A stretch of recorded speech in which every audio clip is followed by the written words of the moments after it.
स्वागत है आपका ब्रेक के बाद और आप देख रहे हैं योर स्टॉक्स। हेडलाइंस के रूप में इस वक्त की बड़ी और अहम खबरें हमने आपके सामने रखी, लेकिन याद रखिए ये शो आप आम दर्शकों का शो है, आप आम इन्वेस्टर्स का शो है और इस शो में हमारी कोशिश यही होती है कि आपके ज्यादा से ज्यादा सवाल हम अपनी चर्चा में शामिल करें।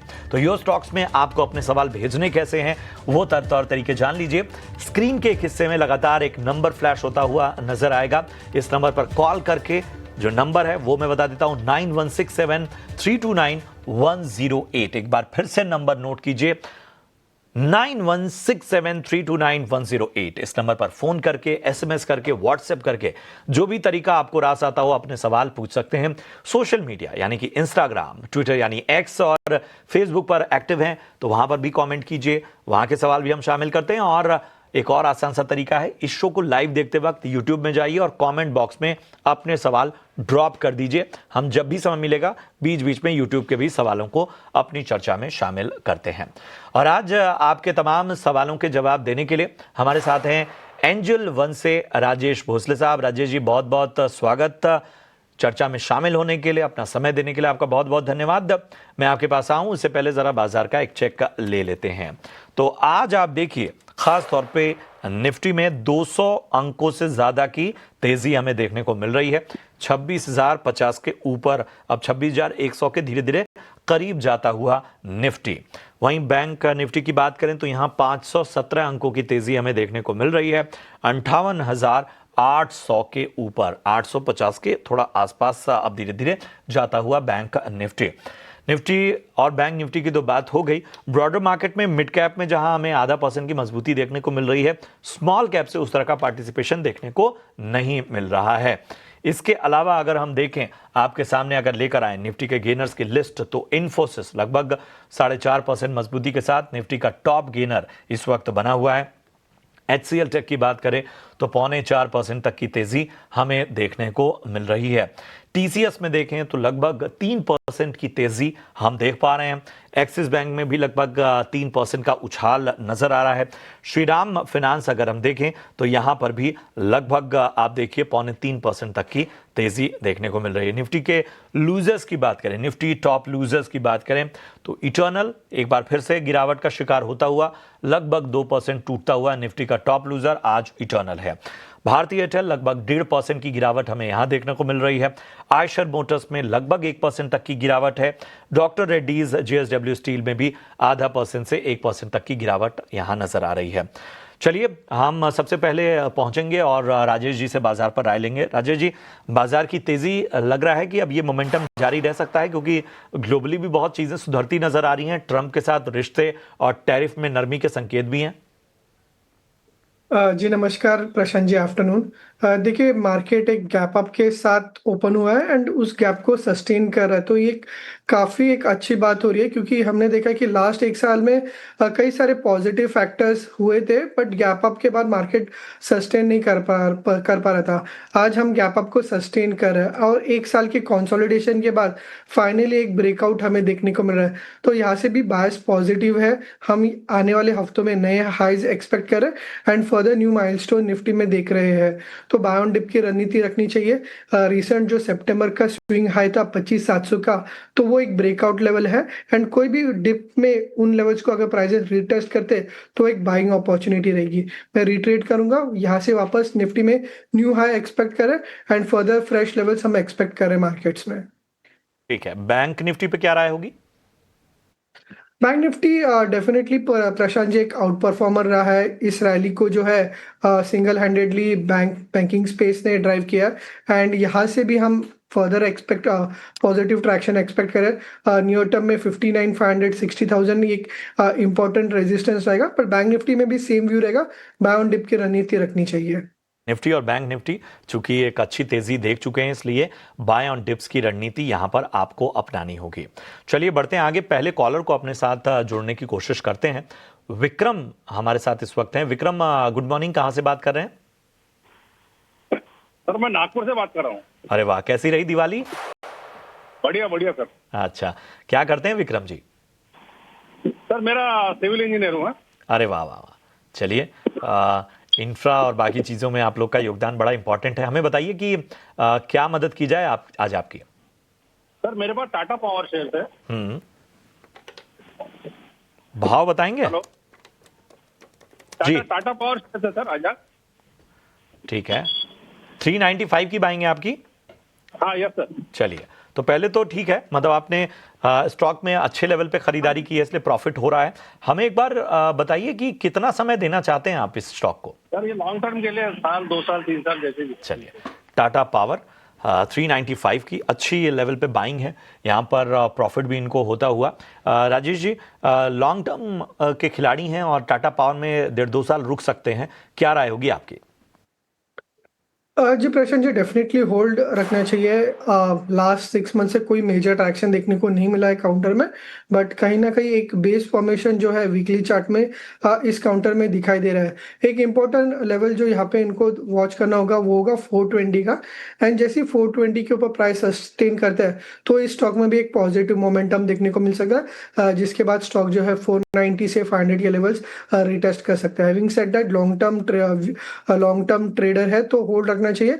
नीचे में अगर आप देखें तो इनकी जो बाइंग जोन है अराउंड 380 390 के आसपास, तो वहीं पे स्टॉक बेस बन रहा है, तो डेफिनेटली होल्ड रखना चाहिए। 490 तक के लक्ष्य लॉन्ग टर्म के हिसाब से आने वाले वक्त में नजर आ सकते हैं। साकेत हमारे अगले दर्शक हमारे साथ जुड़े हुए हैं। साकेत नमस्कार, कहां से बात कर रहे हैं? सर मैं राहतगढ़ से बात कर रहा हूँ। जी जी, बताइए क्या मदद की जाए आपकी। एसीसी सीमेंट का शेयर है, क्वांटिटी है 200। ठीक है, 100 और खरीदारी का लेवल क्या है? 2200 रुपए। अच्छा, ऊपरी स्तरों की खरीदारी है आपकी। जी सर। अच्छा खासा नुकसान भी झेल रहे हैं आप इस स्टॉक में। एसीसी सीमेंट 2200 की खरीदारी है। कितना टाइम और देना चाहते हैं साकेत इस शेयर को? सर मैं 1 साल देने को तैयार हूँ। ठीक है, 1 साल का नजरिया लेकर चल रहे हैं। और राजेश, नुकसान भी हो रहा है। 2200 के लेवल पे इन्होंने खरीदारी की हुई है और यहाँ पर इनको 72,400 के आसपास का नुकसान होता हुआ, लेकिन परेशान नहीं है, 1 साल और दे सकते हैं। क्या 1 साल देना एसीसी को ठीक रहेगा, या आपको लगता है कि कोई उछाल आए तो कहीं और मौके देखे जाएं? जी प्रशांत जी, डेफिनेटली होल्ड रख सकते हैं। स्टॉक जो है अपने का सपोर्ट जोन के आसपास ट्रेड कर रहा है। नवंबर में, लास्ट नवंबर में भी अगर आप देखें चार्ट्स को, तो 1800 के आसपास एक बेस बन के एक शानदार रैली देखने को मिली थी टुवर्ड्स 2800 के आसपास। तो उन्हीं सपोर्ट जोन के आसपास से आ रहा है। एंड इंडिकेटर्स को भी अगर आप देखें तो कहीं ना कहीं पॉजिटिव डाइवर्जेंस काउंटर में दिखाई दे रहे हैं, तो फिलहाल के लिए होल्ड रखने की सलाह होगी। नीचे में 1750 से 1800 के रेंज में सपोर्ट है। एंड अगर एक लेवल बता देता हूँ 1900 के आसपास जो है, इसका अगस्त का स्विंग हाई है, तो 1900 क्रॉस करता है तो उसमें इस स्टॉक में एक अच्छा खासा मोमेंटम देखने को मिल सकता है, जहाँ पे पहले 200 डीए में 2250 एंड फिर 2400 के लेवल्स देखने को मिल सकते हैं। तो स्टॉक अभी फिलहाल सपोर्ट पे है एंड ओवरऑल ब्रॉडर मार्केट का भी ट्रेंड पॉजिटिव है, तो होल्ड रखना चाहिए। ठीक है, तो ओवरऑल जो है वो मार्केट ट्रेंड्स पॉजिटिव इशारा कर रहे हैं, इसलिए थोड़ा बने रहने की आपको सलाह। 1900 के लेवल का ध्यान रखिए, वहां से और ऊपर स्टॉक जा सकता है। विजय हमारे अगले दर्शक हमारे साथ जुड़े हैं। विजय नमस्कार, कहां से बात कर रहे हैं? नमस्कार। हेलो जी जी विजय, कहां से बात कर रहे हैं आप? सर मैं भोपाल से बोल रहा हूँ, विजय स्वराष्ट्रीय। जी जी, पूछिए कौन सा शेयर आपने लिया है? हाँ सर, मेरे पास विशाल मेगा मार्ट के 22 शेयर है, वो 109 की खरीद का था मेरा। ठीक है, तो अभी मैं पूछना चाह रहा था कि सर उसमें होल्ड करना है या कि उसको निकाल दूं सर? ठीक है, 109 की आपकी खरीदारी है ना? हाँ सर। ठीक है, तो ठीक है, निचले स्तरों पर खरीदारी की है, फिलहाल आप फायदे में हैं। कितना समय देना चाहते हैं विशाल मेगा मार्ट को आप? हाँ सर, मैं मुश्किल से 1 महीना और दे पाऊंगा सर। ठीक है, 1 महीने का नजरिया लेकर चल रहे जी हैं। सर। और पिछले 1 महीने से एक तरह के प्रेशर में ही है स्टॉक, हालांकि पिछले 6 महीने में इसने लगभग 34% का रिटर्न भी दिया है। बताएं राजेश, 1 महीने के नजरिए से विशाल मेगा मार्ट, इनकी खरीदारी अच्छी है। 109 109 रुपए पे खरीदारी इन्होंने की हुई है। जब प्रशांत जी ओवरऑल बायस तो पॉजिटिव ही है। अगर आप जैसे आपने हाईलाइट किया लास्ट 6 मंथ से काफ़ी अच्छा परफॉर्म किया है, तो बायस डेफिनेटली पॉजिटिव है। बट इनका जो नज़रिया है वो 1 मंथ का है। एंड अगर आप लास्ट 3-4 वीक का अगर प्राइस कंसोलिडेशन देखें, तो कहीं पर भी ये स्टॉक जो है मूव नहीं कर रहा है। तो 1 मंथ के हिसाब से कोई मेजर ट्रैक्शन एक्सपेक्ट नहीं कर रहे। बट नीचे में अगर आप देखें तो 140 के आसपास 89 EMA का सपोर्ट है, तो वो डेफिनेटली होल्ड करेगा ऐसा दिखाई दे रहा है। तो 140 के आसपास का जो है एक सपोर्ट है। And on the high side अगर आप देखें तो 152 का एक रेजिस्टेंस है, जिसे क्रॉस करने के बाद पॉसिबली 160 के लेवल्स भी देखने को मिल सकते हैं। शॉर्ट टर्म है तो थोड़ा सा कंसोलिडेट कर सकते हैं, बट अगर थोड़ा सा लंबा अवधि रखते हैं 6 महीने के हिसाब से, तो 165 170 के लेवल्स जो है विशाल मेगा मार्ट में एक्सपेक्ट कर सकते हैं। ठीक है, तो ऐसे तो पॉजिटिव व्यू ही है, लेकिन थोड़ा स्ट्रेटजी जो है वो आपको रिफाइन रखनी है, जैसा कि राजेश जी ने बताया।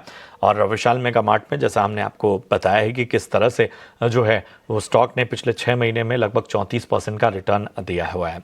चलिए बढ़ते हैं आगे। विवेक मिश्रा, माफ कीजिएगा, विवेक मेहरा हमारे साथ फोन लाइन पर बने हुए हैं। विवेक जी नमस्कार, कहाँ से बात कर रहे हैं? विवेक जी आवाज पहुंच रही है मेरी आपको? यस आवाज आ रही है। मेरे पास यूनियन बैंक 131 के भाव पे प्राइस पे 2210 क्वांटिटीज है। ओके, तो मुझे ये जानना था लॉन्ग टर्म के लिए कि शुड आई होल्ड, और अगर इनकेस नीचे आए तो मैं और ऐड कर सकता हूँ। Thank you sir. ठीक है। मैं एक बार और श्योर हो लेना चाहता हूँ, 131 की बाइंग है ना आपकी? Yes sir. ठीक है। तो पहले तो बधाई, क्योंकि आपने अच्छे लेवल पे बाइंग की हुई है। और बैंकिंग जो पूरा स्पेस है वो लगातार फोकस में है। पिछले दिनों जिस तरह के बाजार में एक बेचैनी भी रही, उसमें भी हमने देखा कि बैंकिंग स्टॉक्स में बहुत ऐसा असर नहीं पड़ा, और आज तो आउट परफॉर्म करता हुआ नजर आ रहा है। कितना समय देना चाहते हैं विवेक? और लॉन्ग टर्म का नजरिया है। चलिए, लॉन्ग टर्म के नजरिए से यूनियन बैंक ऑफ इंडिया, मुझे लगता नहीं कोई दिक्कत होनी चाहिए, बाइंग भी अच्छी है। 131 की बाइंग है। राजेश जी लॉन्ग टर्म का नजरिया है, पूछ रहे हैं क्या करना चाहिए? जी प्रशांत जी, डेफिनेटली होल्ड रखना चाहिए। पीएसयू बैंकिंग स्पेस काफ़ी अच्छा लग रहा है। एंड फ्रेश टेक्निकल ब्रेकआउट भी इस काउंटर में दिखाई दे रहा है। पॉसिबली जो इसके प्रीवियस स्विंग हाई है अराउंड 155 से 160 के जोन में, तो वो रिटेस्ट करते हुए हमें देखने को मिल सकते हैं। इन्होंने एक और क्वेश्चन पूछा था कि अगर डिप आए तो वापस ऐड कर सकते हैं क्या। तो मैं सलाह दूंगा कि अगर डिप आता है तो यूनियन बैंक के कंपैरिजन में कैनरा बैंक में फोकस कर सकते हैं। पीएसयू बैंक पूरा बास्केट ट्रेड चल रहा है, इसके लिए यूनियन बैंक में परफॉर्मेंस दिखाई दे रहा है। बट अगर आप कैनरा बैंक को देखें तो उसमें रिलेटिव स्ट्रेंथ है एंड उसमें आउट परफॉर्मेंस है, तो आगे जाते हुए भी कैनरा बैंक में मेजर आउट परफॉर्मेंस देखने को मिल सकता है, तो कोई ऐड करने की सलाह होगी। ठीक है, तो डिप में यूनियन बैंक की जगह आप कैनरा बैंक पर फोकस कीजिए, वहां पर नई खरीदारी कीजिए। और यूनियन बैंक की अगर हम बात करें तो बने रहिए, यहां पर आगे भी तेजी नजर आ सकती है। संजय जी हमारे अगले कॉलर फोन लाइन पर बने हुए हैं। संजय जी नमस्कार, कहां से बात कर रहे हैं? मैं राजकोट से बात कर रहा हूँ सर। राजकोट से बात कर रहे हैं, तो दिवाली में खूब मिठाइयां खाई होंगी आपने। राजकोट की तो मिठाइयां बड़ी प्रसिद्ध हैं। हाँ, हाँ, बताइए क्या मदद की जाए आपकी? मैं आईटीसी है, मेरे पास 100 क्वांटिटी जी। हाँ, वो मैंने बाइंग प्राइस है 225 रुपए। ओके, हाँ, तो उसमें क्या करना चाहिए? अच्छा, क्या कुछ नजरिया लेकर चल रहे हैं, शॉर्ट टर्म या लॉन्ग टर्म का? लॉन्ग टर्म का सर। लॉन्ग टर्म का। आईटीसी क्वालिटी स्टॉक है। 225 के भाव पे राजेश जी इन्होंने खरीदारी की हुई है, और 19,300 का इनको प्रॉफिट हो रहा है, और लॉन्ग टर्म अभी इसमें से निकलना नहीं चाह रहे हैं। क्या राय होगी आपकी? जी प्रशांत जी, पहले तो कॉन्ग्रेचुलेट करना चाहूंगा, काफी अच्छे लेवल पे बाइंग किए हैं एंड उस कन्विक्शन को होल्ड रखा है एंड उसका रिवॉर्ड भी इनको मिल रहा है। एंड अभी भी अगर आप देखें तो लास्ट कुछ समय से जो स्टॉक जो है कंसोलिडेट कर रहा था, बट अभी काफी समय के बाद अपने 200 डीएमए के ऊपर क्रॉस करा एंड सस्टेन करा, तो यहाँ से फर्दर पॉजिटिव मोमेंटम एक्सपेक्टेड है। पॉसिबली स्टॉक जो है 450 और 460 के लेवल्स देखने को मिल सकते हैं। एक लॉन्ग टर्म ट्रेडर है, डेफिनेटली होल्ड करना चाहिए। काफी समय के बाद वापस स्टॉक में मोमेंटम है, नियर टर्म में वापस 450 से 460 के जो टारगेट्स है वो एक्सपेक्ट कर सकते हैं। चलिए, तो 450 तक के लक्ष्य आने वाले वक्त में नजर आ सकते हैं, तो इसलिए बने रहने की सलाह, और एक बार फिर से आपको बधाई, अच्छे लेवल पे आपकी खरीदारी है। बहुत सारे 08 ये नंबर याद रखिए।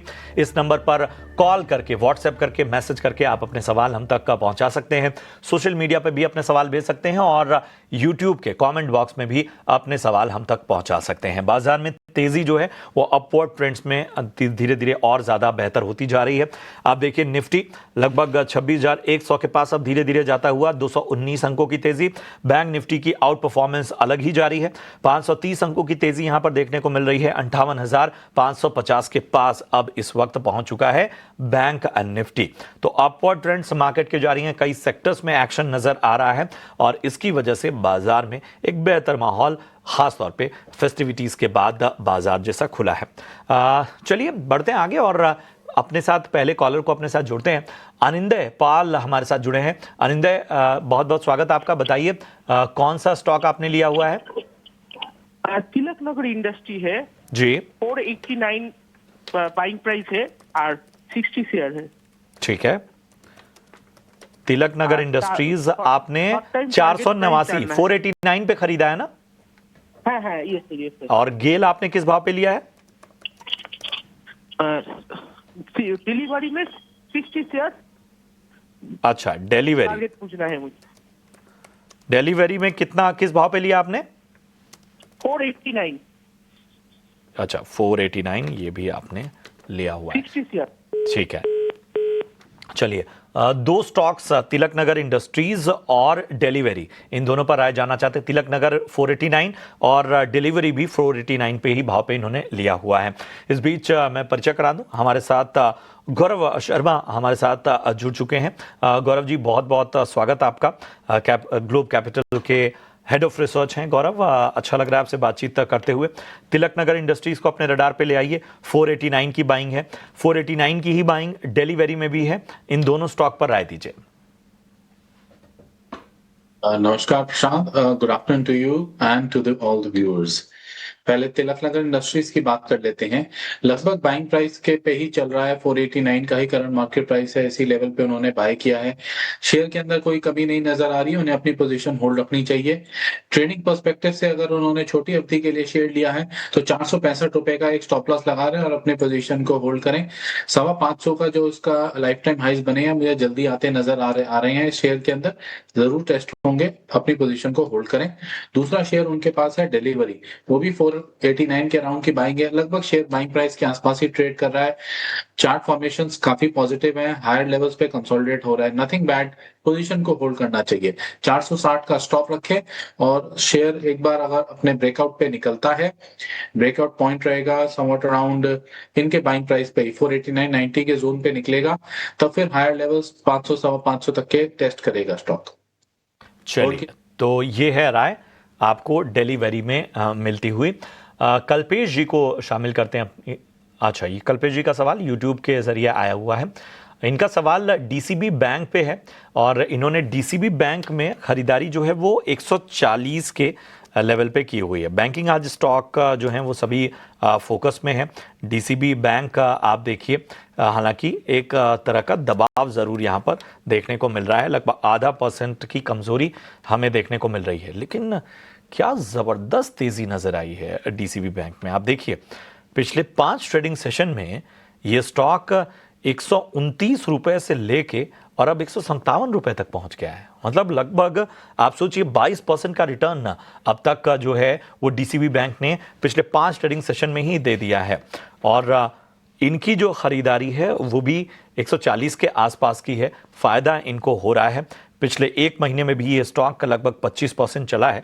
तो ओवरऑल डीसीबी बैंक आज भले कमजोर है, लेकिन पिछले 1 महीने से इसकी रफ्तार देखने लायक है और खासतौर पे पिछले 5 ट्रेडिंग सेशन में जो इसने उछाल देखी है वो बहुत अट्रैक्टिव है। बताइए क्या करना चाहिए? मतलब इतनी तेजी के बाद तो मुनाफा वसूली बनती है गौरव। प्रशांत, बिल्कुल 20% एक सप्ताह में ये शेयर के अंदर मूव आ चुका है। नियर टर्म रेजिस्टेंस जो है शेयर के उसके पास ही ट्रेड कर रहा है, जबकि जो हाई लगा है वो बिल्कुल अपने रेजिस्टेंस पॉइंट 162-65 की रेंज का लगा हुआ है। तो अगर उन्होंने शॉर्ट टर्म ट्रेडिंग पर्सपेक्टिव से लिया है तो यहाँ पे उन्हें अपनी पोजीशन को एटलीस्ट पार्शियल तो बुक कर ही लेना चाहिए। और अगर अवधि मीडियम टर्म या लॉन्ग टर्म की है तो निश्चिंता पूर्वक अपनी पोजीशन को होल्ड करें। ये शेयर के रिजल्ट्स अच्छे आने की उम्मीद है। तो इसके अंदर और पॉजिटिविटी का माहौल बना रहेगा। तो क्लियर व्यू है, अगर शॉर्ट टर्म ट्रेडिंग पर्सपेक्टिव है तो पार्शियल प्रॉफिट बुक करें, मीडियम टू लॉन्ग टर्म का पर्सपेक्टिव है तो अपनी पोजीशन को होल्ड रखें, निश्चिंत रहें, शेयर में और गुंजाइश अभी बाकी है। चलिए, तो अगर मीडियम से लॉन्ग टर्म का आपका नजरिया है तो आपको बने रहने की सलाह यहां पर मिलती हुई, शॉर्ट टर्म का नजरिया है तो पार्शियल प्रॉफिट जरूर बुक कीजिए। सोहेल हमारे साथ इस वक्त बने हुए हैं। नमस्कार सोहेल, कहां से बात कर रहे हैं? लॉन्ग टर्म का आपका नजरिया है तो आपको बने रहने की सलाह यहाँ पर मिलती है। जी सोहेल, अपने टीवी का वॉल्यूम जरा म्यूट कर लीजिए वरना आप सवाल सुन नहीं पाएंगे। जी सोहेल, आप पूछिए सवाल। हेलो जी जी सोहेल, पूछिए अपना सवाल। हाँ, मेरे पास इन्फो एज के नौकरी के 40 शेयर है 1489 के। ठीक है, कितना समय देना चाहते हैं इन्फो एज में? लॉन्ग टर्म के 2 साल 2.5 साल। ठीक है, फिलहाल 4000 का नुकसान के आसपास इनको हो रहा है। गौरव बताइए, 2 से 3 साल का नजरिया लेकर चल रहे हैं, 1489 की इनकी बाइंग प्राइस है। यस बिल्कुल, शेयर देखिए, सिंस ये क्लियर कट उन्होंने कर दिया है कि ये लॉन्ग टर्म व्यू ही है तो हम उसे उसी पर्सपेक्टिव के हिसाब से देखेंगे। वैल्यूएशन जरूर इस स्टॉक की हायर साइड पर है, no doubt about that. Valuation front पे शेयर एक्सपेंसिव है, थोड़ा सा बस कंसर्न एक मेरा एलिमेंट यही है, तो उस नाते थोड़ा बहुत डिप इसके अंदर आ सकता है। बट आई थिंक ये स्टॉक अभी प्राइस वाइज कंसोलिडेट हो गया है तो इसके अंदर ब्राइट चांसेस हैं कि एक अपमूव आएगा इसके अंदर। तो अपनी पोजीशन को उन्हें होल्ड रखना चाहिए। शेयर का अच्छी चीज ये है, टॉप लाइन फ्रंट पे और बॉटम लाइन दोनों चीजें, sales and as well as profitability intact है कंपनी की, तो मुझे उस नाते कोई दिक्कत नहीं लग रही। इवन मार्जिन्स भी काफी इंप्रेसिव हैं, तो आई थिंक इन्हें पोजीशन अपनी को होल्ड रखना चाहिए। जैसे ये 2 साल का व्यू बोल रहे हैं, 2 साल के अंदर इसमें पूरे चांसेस हैं कि ये अच्छा रिटर्न निकाल के निकलेंगे अपने स्टॉक से। की आपको सलाह, यहां पर पॉजिटिव व्यू जो है वो इन्फो एज में नजर आता हुआ। बढ़ते आगे और समय का सवाल लेते हैं। समय, आपको आवाज आ रही है मेरी? समय, आप हमारे साथ फोन लाइन पे बने हैं क्या? लगता है कुछ तकनीकी खामी है जिसकी वजह से संपर्क नहीं हो पा रहा है, लेकिन सवाल जरूर है। गुजरात के रहने वाले हैं समय, माफ कीजिएगा, गुजरात गैस पे राय जानना चाहते हैं और इन्होंने 570 के स्तर पे खरीदारी की हुई है, 3000 का नुकसान इनको होता हुआ। चलिए गुजरात गैस ज़रा देखते हैं कि किस तरह की चाल जो है वो नज़र आ रही है। फिलहाल नुकसान में है तो इसलिए बहुत ज़रूरी हो जाता है कि किस तरह का एक्शन देखने को मिला है। तो आप देखिए कि इस वक्त जो है वो प्रेशर में ही है गुजरात गैस का शेयर और इस वजह से इनको नुकसान होता हुआ। 570 की बाइंग काफ़ी ऊपरी स्तरों की भी बाइंग है, 170 रुपये ऊपर इन्होंने खरीदारी की हुई है। क्या करना चाहिए गुजरात गैस में, गौरव जी? प्रशांत, स्टॉक जो चार्ट नजर आ रहा है, छोटी अवधि का भी मध्यम अवधि का भी चार्ट के अंदर क्लियर वीकनेस है। इन्होंने बिल्कुल अपने हाइस के आसपास ही, नजदीक में ही इस शेयर को परचेज कर लिया है और वहां से प्रेशर आ रहा है स्टॉक के अंदर। अपनी सारी छोटी मध्यम और लॉन्ग टर्म अवधि की मूविंग एवरेजेस के नीचे ट्रेड कर रहा है। मेरी सलाह होगी कि अभी 414 ये स्टॉक ट्रेड कर रहा है, 395 रुपए का एक क्लोजिंग स्टॉप लॉस लगाकर अपनी पोजीशन को फिलहाल होल्ड कर ले। अगर फर्दर गिरावट आती है तो विदाउट एनी सेकंड थॉट उस शेयर से एग्जिट करें, क्योंकि इस लेवल के नीचे फर्दर गिरावट एक्सटेंड होने के चांसेस 370 365 तक के भी हैं। तो वहां तक स्टॉक को देखने का कोई पॉइंट नहीं नजर आता मुझे। 395 के स्टॉप लॉस के साथ उनको अपनी पोजीशन को रखना चाहिए। ठीक है, तो 395 लेवल याद रखिए, ये बतौर स्टॉप लॉस आपको लगाना होगा। अगर इससे नीचे स्टॉक जाता है तो तुरंत आपको एग्जिट करने की सलाह यहाँ पर मिलती हुई, और अगर इसके ऊपर बनता है तो फिर आपको एक बार फिर से आपका जो लेवल है 414 का, वहां से एक बार फिर से रिव्यू करने की आवश्यकता होगी। हरीश जी को शामिल करते हैं अपनी चर्चा में, हमारे अगले दर्शक। हरीश जी नमस्कार, कहां से बात कर रहे हैं? मैं रतलाम मध्य प्रदेश से बात कर रहा हूं सर। क्या बात है, क्या बात है। कैसी रही दिवाली हरीश जी? अच्छी रही था बिल्कुल। तो रतलामी सेव जो है वो तो बड़े मशहूर हैं और अलग भेजिए सर, मैं आपको भिजवा देता हूँ। क्या बात है, क्या बात है, आपने इतना कहा, बहुत अच्छा लगा। हरीश जी बताइए, यस बैंक आपने शायद खरीदारी की हुई है? जी हाँ, मेरे पास 10,000 ऊपर के 10,000 शेयर हैं। अरे वाह वाह। हाँ जी, हाँ मैं देख पा रहा हूँ 10,350 शेयर हैं आपने लिए हुए हैं। 10,350 हैं और मैं इसको 2 से 3 साल तक और रख सकता हूँ। ठीक है, ऊपरी स्तरों की खरीदारी है मतलब, और इसको रखना चाहिए या एग्जिट होना चाहिए, आप बताएं सर। ठीक है 23 रुपए के आसपास इनकी खरीदारी, 23-24 रुपए के आसपास, इनके भाव के आसपास ही है यस बैंक का शेयर। आज हम जरूर देख रहे हैं कि 1% मजबूत होता हुआ, पिछले एक महीने में लगभग ये स्टॉक 7.5% धीरे धीरे मूव करता हुआ नजर आया है। बताएं गौरव, क्या करना चाहिए, एक राय दीजिए। नंबर ऑफ स्टॉक ज्यादा है इनके पास, 10,350 शेयर इन्होंने होल्ड किए हुए हैं 24 रुपए के आसपास यस बैंक के। होल्ड की सलाह रहेगी, शेयर ज्यादा नीचे नहीं है उनके बाइंग प्राइस से, उन्हें पोजीशन अपनी होल्ड रखनी चाहिए। जैसे उन्होंने बताया कि 2 साल का व्यू है, तो 2 साल के व्यू में इस शेयर में अच्छी कवर की उम्मीद कर रहा हूं मैं। यहाँ से ऐसा जो चार्ट फॉर्मेशंस के हिसाब से भी और इसके जो फाइनेंशियल्स चल रहे हैं उस लिहाज से भी पोजीशनिंग ठीक है स्टॉक की। यहाँ से ग्रोथ के चांसेस काफी ब्राइट हैं, होल्ड की सलाह रहेगी। होल्ड करिए, कोई ज्यादा घबराने की आवश्यकता नहीं है। चूंकि आपका लंबी अवधि का नजरिया है तो आगे ऊंचे लेवल्स नजर आ सकते हैं। अगला सवाल हरजिंदर जी का लेते हैं, यूट्यूब के जरिए इनका सवाल हमारे पास आया है और इनके पास hyundai के 1919 के भाव पे 20 शेयर हैं। hyundai के इन्होंने शेयर लिए हुए हैं और फिलहाल अच्छे लेवल पे मैं कहूँगा hyundai के शेयर इनकी खरीदारी है। 7,918 रुपए का प्रॉफिट होता हुआ 1919 की बाइंग। बताइए क्या करना चाहिए गौरव, बने रहें या आपको लगता है कि थोड़ा बहुत मुनाफा बांध लेना चाहिए? ओवरऑल ऑटो पैक अच्छा है।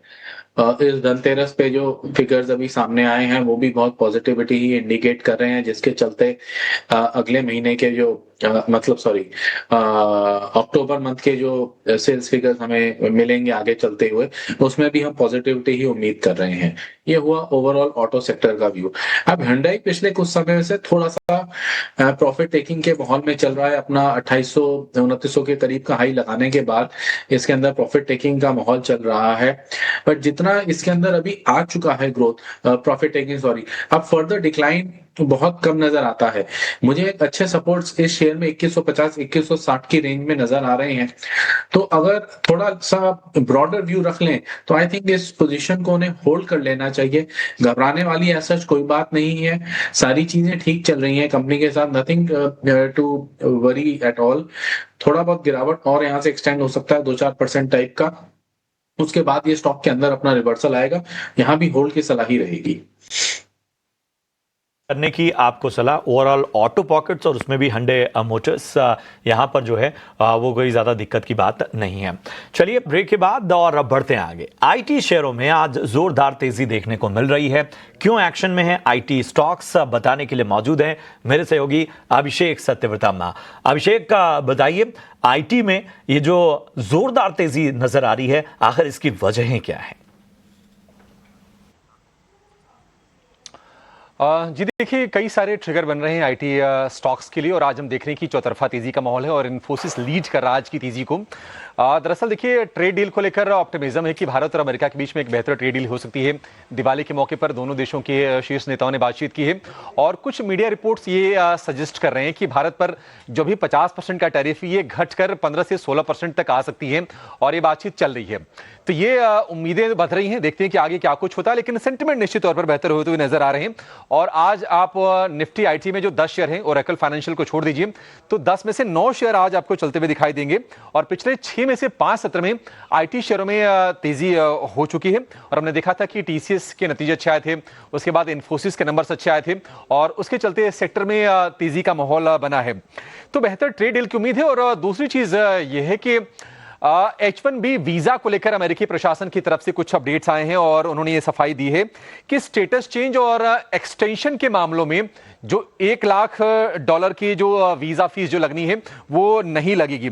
दूसरी चीज ये है कि पहले जो वीजा जारी किए गए हैं या फिर जो वैलिड H1B वीजा हैं उन पर भी फीस नहीं लगेगी। साथ ही 21 सितंबर 2021 के पहले के जो आवेदन थे H1B वीजा के लिए उन पर भी ये $1 लाख की फीस लागू नहीं होगी। तो ये जो भी वीजा फीस होती है $1 लाख यानी कि करीब 88 लाख रुपए के आसपास की ये फीस बन जाती है।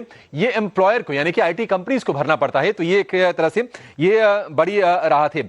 आपको बता दें कि अमेरिका में जो हाल फिलहाल जो मंजूर किए गए हैं H1B वीजा के आवेदन उसमें से 71% इंडियंस के रहे हैं, भारतीय के रहे हैं।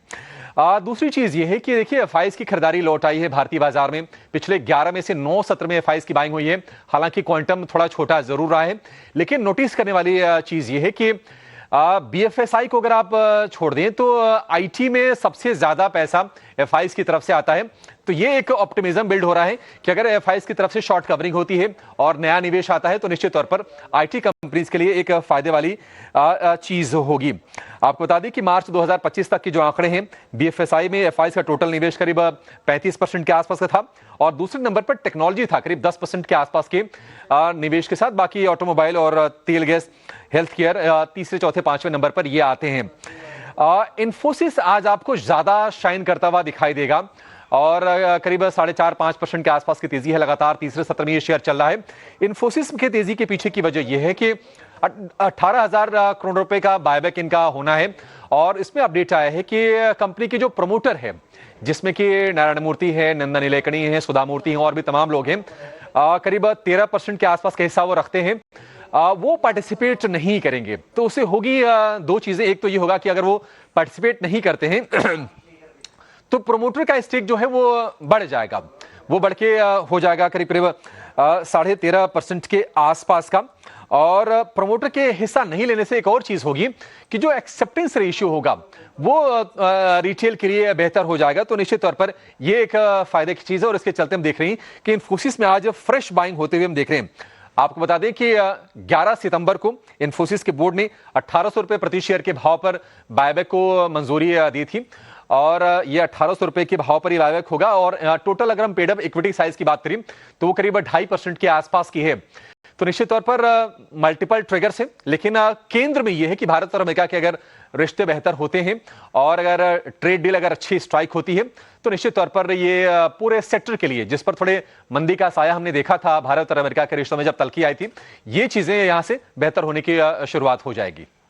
चलिए, बहुत बहुत शुक्रिया करेंगे अभिषेक आपका इन तमाम ट्रिगर्स और तेज़ी की आखिर क्या क्या वजह हैं वो हमारे सामने रखने के लिए, हमारे दर्शकों के बारे को इसके बारे में बताने के लिए। हमारे साथ गौरव लगातार बने। गौरव, पिछले शो में आपसे जब चर्चा हो रही थी तो आपने IT सेक्टर पर तो पूरा नज़रिया दिया ही था और आपने ग्लोबल फेसिंग में साफ तौर पर बात की कि IT को कहीं ना कहीं रडार पे रखना है। इन्फोसिस को जरा रडार पे ले आइए अपने, या इसके अलावा कोई स्टॉक पसंद आ रहा हो तो उसको बात करिए, लेकिन ज़रा इन्फोसिस पर बात करेंगे। खबरें बहुत सारी हैं, बहुत सारा एक्शन है यहाँ पे। बिल्कुल, अभिषेक ने जो बात पॉइंट आउट की है मैं भी उसी चीज से पूरी तरीके से इत्तेफाक रखता हूं कि जब प्रमोटर्स ने कहा है कि वो उस बायबैक में पार्टिसिपेट नहीं करेंगे तो ज्यादा से ज्यादा रिटेल का पार्टिसिपेशन जब अपना टेंडर करेंगे तो एक्सेप्टेंस रेशियो उनका हाई हो जाएगा और उसी का एक जुबिलिएशन यहाँ पे नजर भी आ रहा है हमें। शेयर 1540 से एक चल रहा है, 1560 से 80 के लेवल्स आगे मुझे और एक्सटेंड होते हुए नजर आ रहे हैं स्टॉक के अंदर।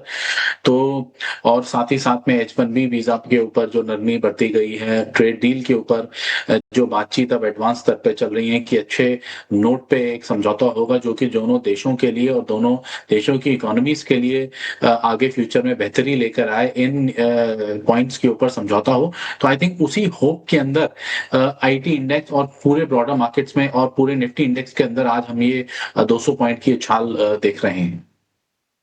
तो ये राय इन्फोसिस में आपको मिलती हुई। फटाफट से अगले दर्शक का सवाल लेते हैं। यूट्यूब के जरिए विनय हमारे एक दर्शक हैं, इनका सवाल लेते हैं। बड़ा ही मुश्किल में फंसे हुए हैं क्योंकि इन्होंने रूट मोबाइल का शेयर लिया हुआ है और खरीदारी देखिए 1800 के भाव की। 1800 का भाव देखें तो अगर आप देखेंगे तो लगभग ये दिसंबर 2021 के भाव पे इन्होंने इस स्टॉक में बने हुए हैं और तब से अब तक इन्होंने कहीं एग्जिट नहीं किया है।